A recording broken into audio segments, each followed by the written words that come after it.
সালামু আলাইকুম। পশ্চিমা গণমাধ্যমগুলো ন্যারেটিভ তৈরি করার জন্য কিন্তু ওস্তাদ। তো আজকের এই ভিডিওটা আমি সবাইকে সর্বোচ্চ শেয়ারের আহ্বান জানাবো যেন যারা ইরানে বসবাসকারী বাংলাদেশের নাগরিক আছেন তাদের জন্য এই ভিডিওটা একটু আপনারা কষ্ট করে শেয়ার করে পৌঁছে দিবেন। কারণ আসলে সত্য হতে পারে আবার মিথ্যাও হতে পারে।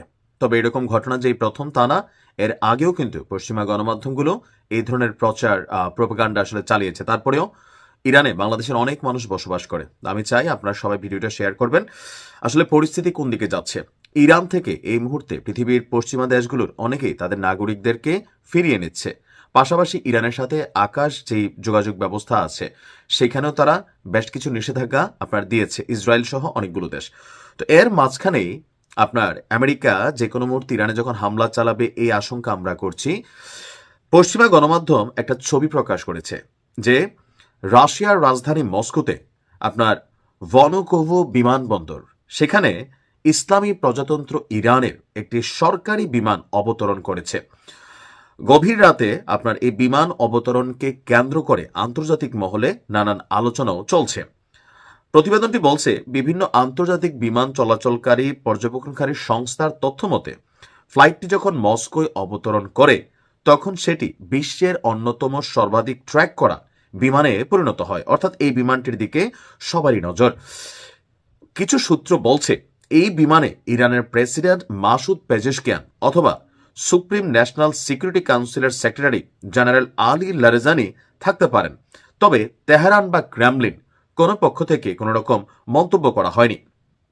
আবার কেউ কেউ বলছেন ইরানের সর্বোচ্চ নেতা যিনি, তিনি সপরিবারে এমনকি প্রেসিডেন্ট মাসুদ পেজেশকিয়ান সহ তার পরিবার তারা নিরাপদে মস্কোতে চলে গেছেন।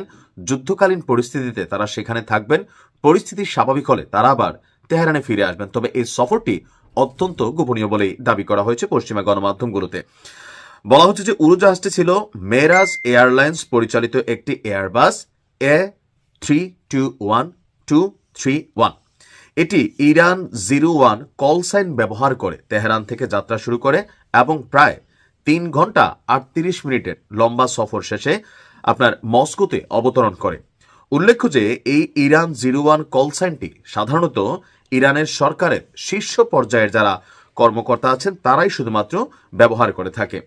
এই সফরের মূল নেপথ্যের কারণ হিসেবে দেখানো হচ্ছে যে পারস্য উপসাগর এবং পশ্চিম এশিয়ায় মার্কিন যুক্তরাষ্ট্রের যে সর্বশেষ নৌবাহিনীর অবস্থান। তারপর বলা হচ্ছে যে ডোনাল্ড ট্রাম্পের নেতৃত্বাধীন মার্কিন প্রশাসন সম্প্রতি এই অঞ্চলে বিমানবাহী রণতরী ইউএসএস আব্রাহাম লিঙ্কন সহ ব্যাপক সমরসজ্জা বাড়িয়েছে। এমনকি ভেনেজুয়েলায় ব্যবহৃত মার্কিন যুদ্ধ বিমানগুলিকেও আপনার এই মধ্যপ্রাচ্যে সরিয়ে আনার খবর পাওয়া গেছে।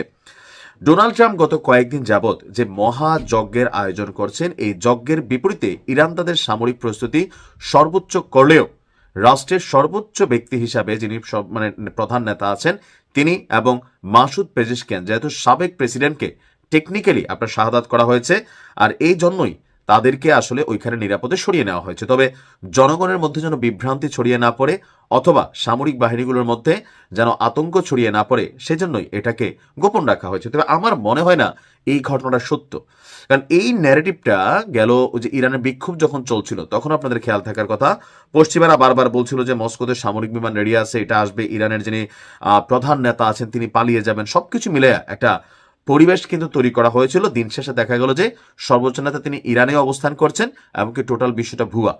তো আসলে ভালো মন্দ সত্য মিথ্যা আল্লাহ ভালো জানে, বাট আমরা দোয়া করি ইরানকে আল্লাহ যেন হেফাজত করে। আসসালামু আলাইকুম।